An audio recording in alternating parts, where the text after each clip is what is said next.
Welcome to this video on tips and guidance on writing thesis protocols. And in this video, we will discuss the various tips that you need to be aware of while submitting the thesis. So you need to check and then submit. So the first thing that is important is that you should be aware of plagiarism. In current day scenario, plagiarism is seen very seriously. Hence, it is important to avoid plagiarism at the initial stages itself. Rewording or rephrasing is probably okay, but copying and pasting is definitely not okay. Mythology is probably the highest risk of plagiarism because you are following a particular mythology which has been defined or described, and you'll be probably using similar words. But see if you can change or express in your own words as much as possible. A similarity index of less than 15% should be okay as per current day standards.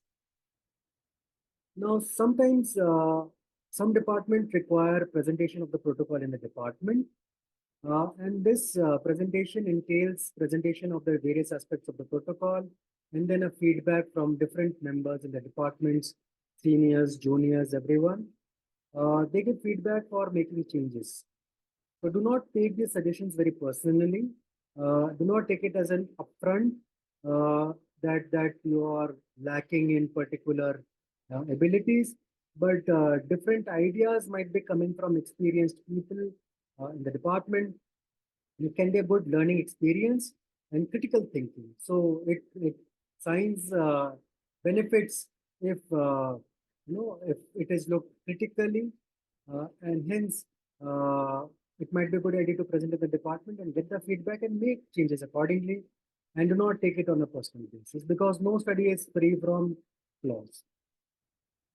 You can seek and get feedback definitely from your guide, your mentors, your peers, and your seniors. So you should actually proactively go and seek guidance from these four different individuals or different categories of individuals per se. They may give you some important feedback to help to improve your thesis or the completion of your thesis.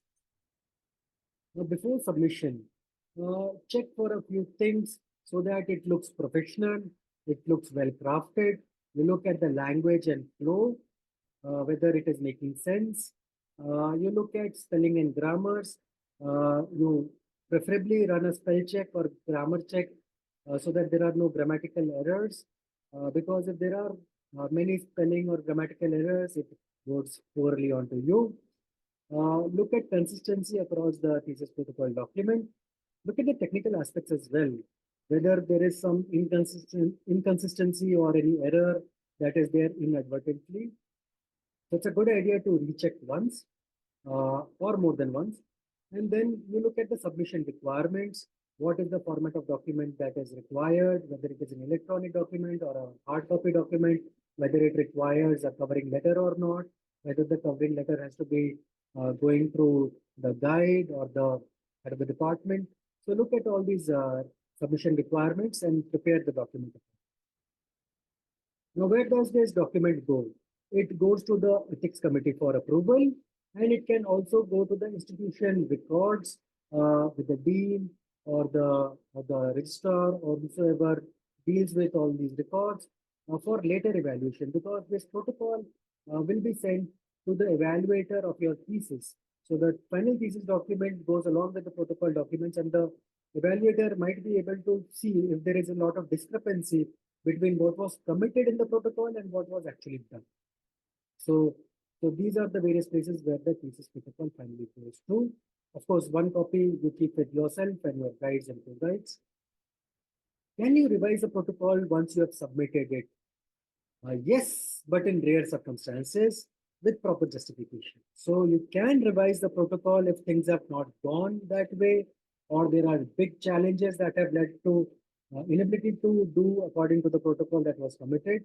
We discuss with this thing with your guide as and when necessary, and then revise and send to the authorities, the institutional authority, and the ethics committee as required.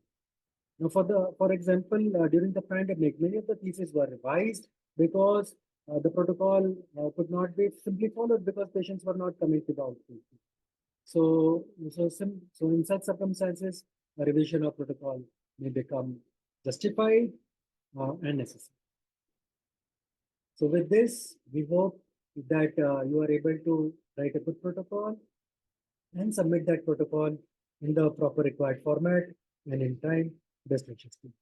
Thank you.